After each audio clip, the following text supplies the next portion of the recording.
Hello बच्चों, चौहानी education channel में आपका स्वागत है। बच्चों, आज हम अभ्यास प्रश्न पत्र कक्षा 10वीं विषय सामाजिक विज्ञान सेट सी के सारे प्रश्नों को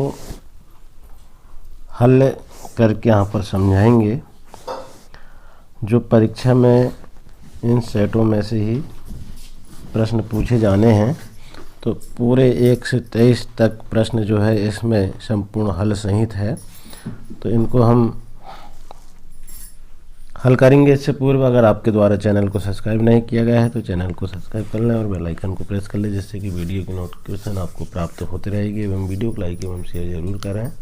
हम देखेंगे कक्षा 10वीं अभ्यास प्रश्न पत्र सेट सी सामाजिक विज्ञान, जिसका जो है समय 3 घंटा और पूर्णांक 75 अंक का निर्देश दिया हुआ है। सभी प्रश्न हल करना अनिवार्य है। प्रश्न क्रमांक 1 से 5 तक वस्तुनिष्ठ प्रश्न है, जिसमें सही विकल्प 6 अंक, रिक्त स्थान 6 अंक, सही जोड़ी 6 अंक, सत्य असत 6 अंक एवं एक शब्द या वाक्य में उत्तर 6 अंक के होंगे। इसके बाद अगला जो निर्देश है, प्रश्न क्रमांक 6 से 23 तक के सभी प्रश्नों के आंतरिक विकल्प दिए गए हैं।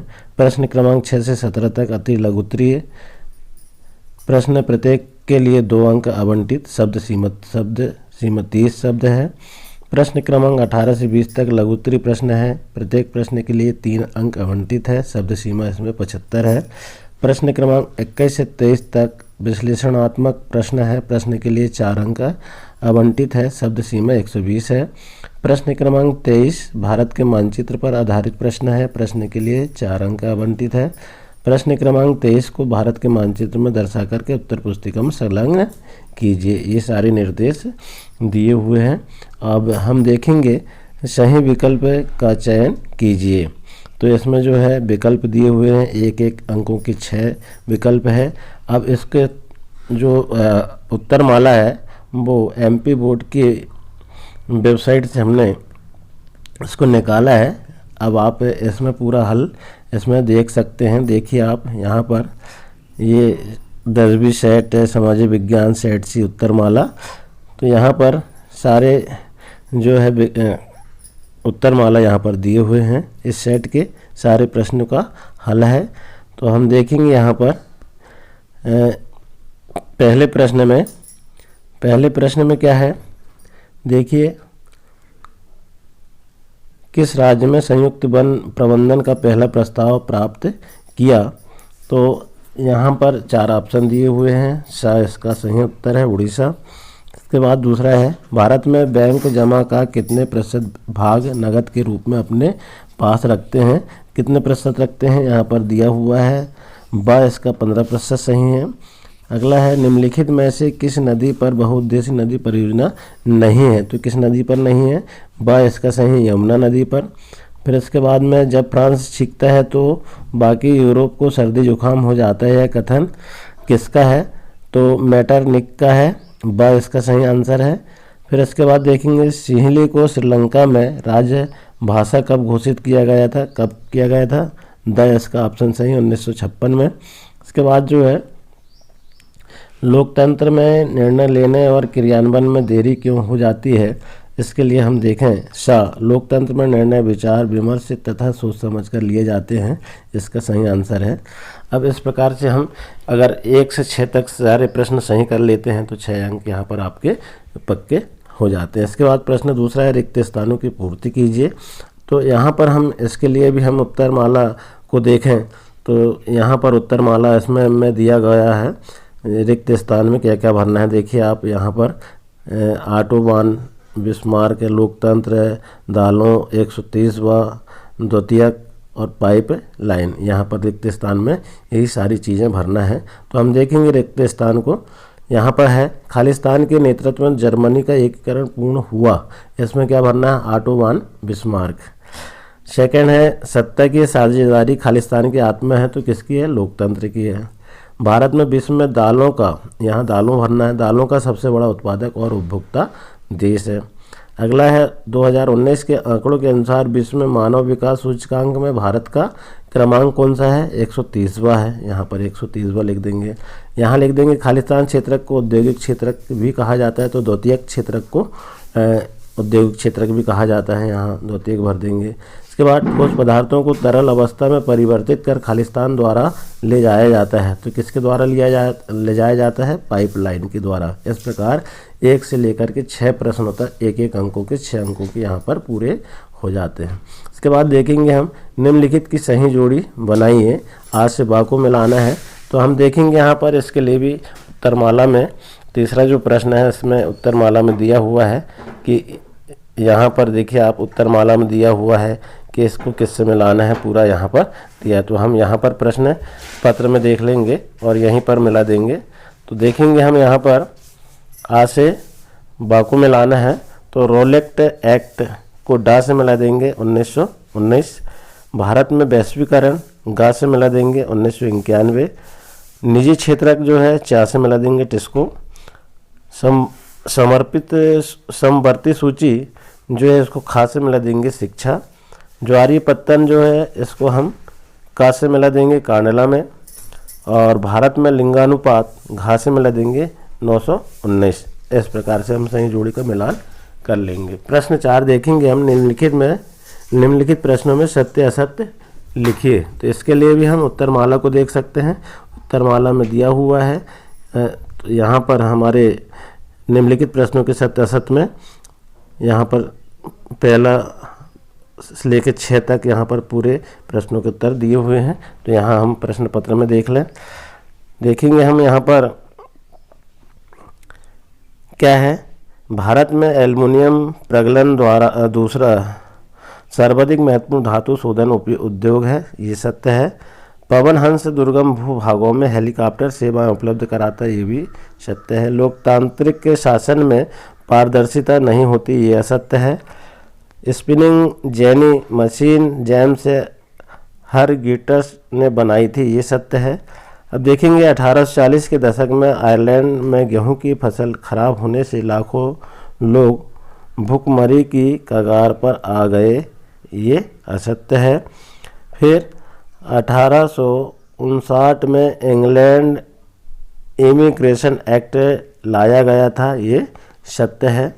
तो इस प्रकार 1-1 अंकों के 6 सत्य असत्य हमारे हल हो जाते हैं। और यहाँ अगर आप पूरे हल कर लेते हैं तो 6 अंक यहाँ पर आपके पक्के हो जाते हैं। इसके बाद देखेंगे निम्नलिखित प्रश्नों के उत्तर एक शब्द या एक वाक्य में लिखिए। तो इसके लिए भी उत्तरमाला में प्रश्न का उत्तर दिया हुआ है। फिर भी हम यहाँ देखें, किस उद्योग में बॉक्साइट का कच्चे पदार्थ के रूप में प्रयोग किया जाता है? तो किस में किया जाता है? एल्युमिनियम प्रगलन। एल्युमिनियम प्रगलन यहाँ पर उत्तर लिख देंगे। इसके बाद आधी से अधिक आबादी किस देश में गरीबी रेखा में जीवन व्यतीत करती है? तो कहाँ पर करती है? बांग्लादेश में। यहाँ पर बांग्लादेश लिख देंगे हम। तीसरा है BMI का पूरा नाम क्या है? तो BMI का पूरा नाम जो है शारीरिक द्रव्यमान सूचकांक, शारीरिक द्रव्यमान सूचकांक, ये इसका सही उत्तर हो जाएगा। फिर रंगभेद क्या है? तो यहाँ पर रंग या नस्ल के आधार पर भेद रंगभेद कहलाता है। फिर है प्राच्य किसे कहते हैं? तो भूमध्य सागर के पूर्व में स्थित देश को प्राच्य कहते हैं। इसके बाद देखिए, आंध्र प्रदेश के गोड एवं पहाड़ियों में आंदोलन का नेतृत्व कौन कर रहा था? अल्लूरी सीताराम राजू। तो इस प्रकार से ये प्रश्नों के जो है 1-1 अंकों के 1 से 6 पूर्ण हो जाते हैं।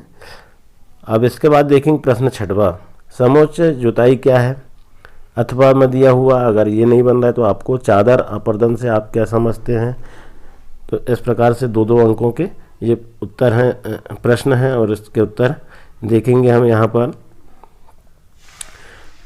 जैसे कि हम देखेंगे 6वां का, ढाल वाली भूमि पर समोच्च रेखाएं के समानांतर हल चलाने को समोच्च जुताई कहते हैं। इसमें ढाल के समीप जल बहाव की गति घटती है, यह मृदा अपरदन को रोकने में सहायक है। अगर ये नहीं बन रहा आपसे तो अथवा भी लिख सकते हैं। तो अथवा का क्या है उत्तर? कई बार जल विस्तृत क्षेत्र को ढके हुए ढाल के साथ नीचे की ओर बहता है, तब इसकी ऊपरी मृदा धुलकर जल के समीप बह जाती है, इसे चादर अपर्दन कहते हैं। तो इसमें जो दिया है प्रश्न का जो उत्तर है वो हमको प्रश्न पढ़ने के बाद में समझ में आएगा। तो प्रश्न था इसके लिए कि चादर अपर्दन से आप क्या समझते हैं? तो उसका उत्तर ये अथवा में है। इसके बाद 7वां प्रश्न है, प्रश्न क्या है? मरुस्थलीय मृदा की 2 विशेषता लिखिए अथवा एजेंडा 21 क्या है? तो यहाँ पर देखिए 2-2 अंकों की है। मरुस्थलीय मृदा की 2 विशेषता है, इनका रंग लाल और भूरा होता है। दूसरा है यह रेतीली और लवणीय होती है। अथवा यह अगर नहीं बन रहा है तो एजेंडा 21 क्या है? तो एजेंडा 21 एक घोषणा है जिसे 1992 ब्राज़ील के शहर रेडियो जेनेरो में संयुक्त राष्ट्र पर्यावरण और विकास सम्मेलन UNCED के तत्वाधान में राष्ट्रीय अध्यक्ष द्वारा स्वीकृत किया गया था। इसका उद्देश्य सतत पोषणीय विकास हासिल करना है। तो इस प्रकार के इसके उत्तर को लिख देंगे। इसके बाद प्रश्न 8वां है, चाय को उगाने के लिए अनुकूल भौगोलिक परिस्थितियों का विवरण दीजिए। अथवा में प्रश्न दिया हुआ है कि वाणिज्य कृषि की 2 विशेषता लिखिए। तो यहाँ पर 8वां प्रश्न का उत्तर देखें हम, चाय को उगाने के लिए अनुकूल भौगोलिक परिस्थितियाँ क्या होती है? नंबर 1 वर्ष भर उष्ण नम और पाला रहित जलवायु। नंबर 2 वर्ष भर समान रूप से होने वाली वर्षा की बौछारें। नंबर 3 सस्ता और कुशल श्रम। नंबर 4 में ह्यूमस और जीवांश युक्त गहरी मिट्टी। नंबर 5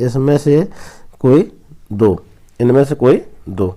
अथवा हम देखेंगे अथवा में कि वाणिज्य जो है 8वां प्रश्न का अथवा वाला, वाणिज्य कृषि की 2 विशेषता। तो इसमें कृषि की 2 विशेषता देखिए। पहला है इसमें लंबी चौड़े क्षेत्र में एकल फसलें बोई जाती है। दूसरा है यह व्यापक क्षेत्र में की जाती है जिससे अत्यधिक पूंजी और श्रमिकों की आवश्यकता होती है। तो इस तरह से ये सारे प्रश्नों के जो है उत्तर, इस उत्तर की कीमत दी हुई है। प्रश्न 9वां देखेंगे हम। तो उद्योगों द्वारा पर्यावरण प्रदूषण कैसे फैलता है? 2 कारण लिखिए। उत्तर देखेंगे, उद्योगों के से निकली अनचाही गैस जैसे सल्फर डाइऑक्साइड, कार्बन मोनोऑक्साइड वायु प्रदूषण का कारण है। उद्योगों द्वारा अवशिष्ट पदार्थों के नदी में छोड़ने से जल प्रदूषण होता है। इस प्रकार से लिख सकते हैं। अथवा का उत्तर है आधारभूत उद्योग किसे कहते हैं? तो वे उद्योग जो अन्य उद्योगों के आधार पर होते हैं, इनके उत्पादन अन्य उद्योगों के निर्माण तथा संचालन के काम आते हैं, जैसे तांबा प्रगलन, एल्यूमीनियम प्रगलन उद्योग, लोहा इस्पात आदि। प्रश्न 10वां है, अटल टनल की 2 विशेषता लिखिए। तो देखिए इसमें यह सुरंग पूरे साल मनाली को लाहौल स्पीति घाटी से जोड़ती है। यह सुरंग हिमालय की पीर पंजाल पर्वतमाला में 3000 मीटर की ऊंचाई पर स्थित है। अथवा इसमें दिया हुआ है स्वर्णिम चतुर्भुज महाराजमार्ग की 2 विशेषता लिखिए। तो इसमें देखिए आप स्वर्णिम चतुर्भुज महाराज मार्ग पर योजना के अंतर्गत 2 गलियारे प्रस्तावित है। पहला उत्तर दक्षिण गलियारा जो श्रीनगर को कन्याकुमारी से जोड़ता है। दूसरा गलियारा पूर्व पश्चिम गलियारा जो सिरवर असम और पोरबंदर गुजरात को जोड़ता है। तीसरा इसका उद्देश्य भारत के मेगा सिटी के बीच की दूरी तथा परिवहन समय को कम करना है। इसके बाद देखेंगे हम प्रश्न 11वां, भारत में रेल परिवहन के वितरण को प्रभावित करने वाले कोई 2 कारकों को लिखिए। तो कौन से कारक है? देखिए आप देश में रेल परिवहन के वितरण को प्रभावित करने वाले कारक। नंबर 1 भू आकृतिक, दूसरा है आर्थिक व प्रकाश की कारक।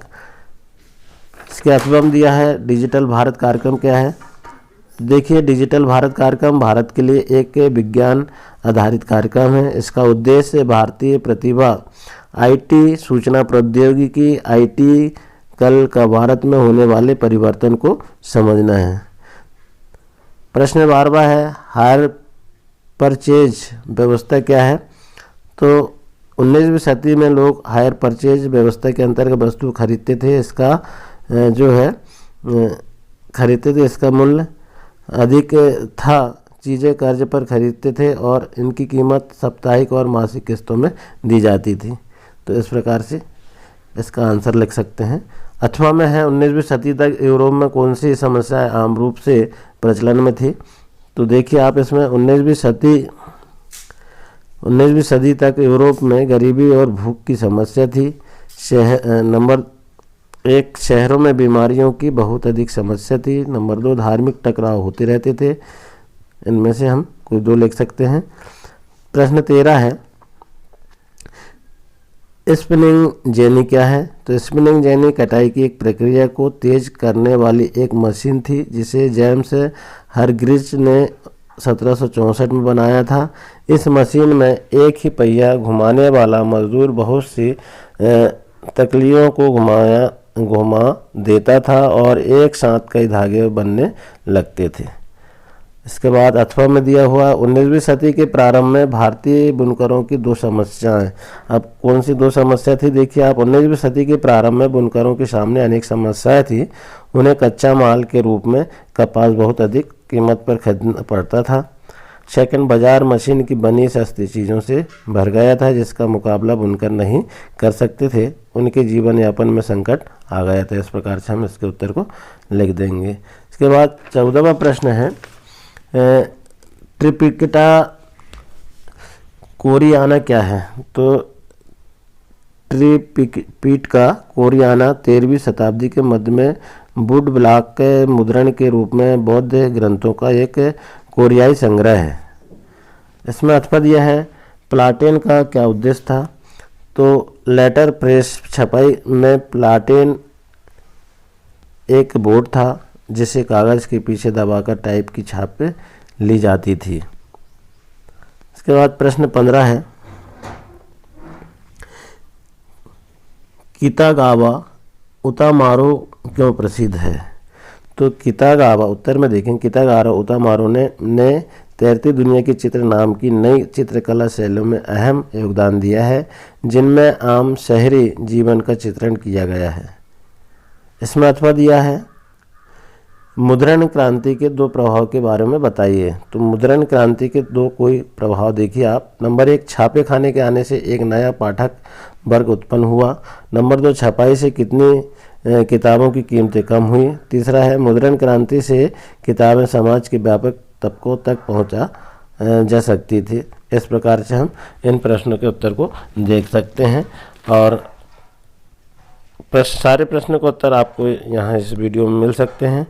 ज़्यादा बड़ा वीडियो ना बने इसलिए हम सारे प्रश्न के उत्तर को नहीं पढ़ सकते। मेन चीज़ इसमें जो है प्रश्न क्रमांक 23, जिसमें हम जो है प्रश्न क्रमांक 23 में भारत के मानचित्र को दर्शाइए दिया गया है। तो हम इन प्रश्नों को आप इस वीडियो से देख करके लिख सकते हैं, इनको हल कर सकते हैं। हम धीरे धीरे इसको जो है आगे बढ़ा रहे हैं। हमारा जो 23वां प्रश्न है इसका आंसर हम देख लेते हैं। भारत के मानचित्र में हमको इन चीज़ों को भरना है, सुंदरगढ़, रानीगंज, नवेली, डिगबोई,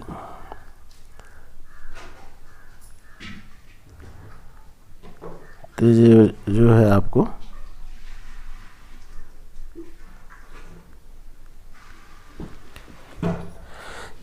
मानचित्र में इनको भरना है। भारत के मानचित्र में क्या भरना है? भारत के मानचित्र में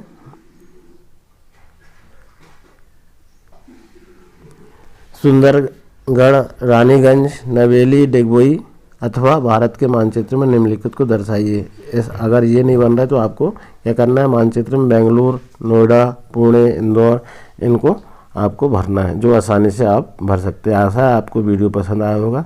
इसी तरह और अन्य सेटों को तैयार करने के लिए चैनल में बने रहें। धन्यवाद।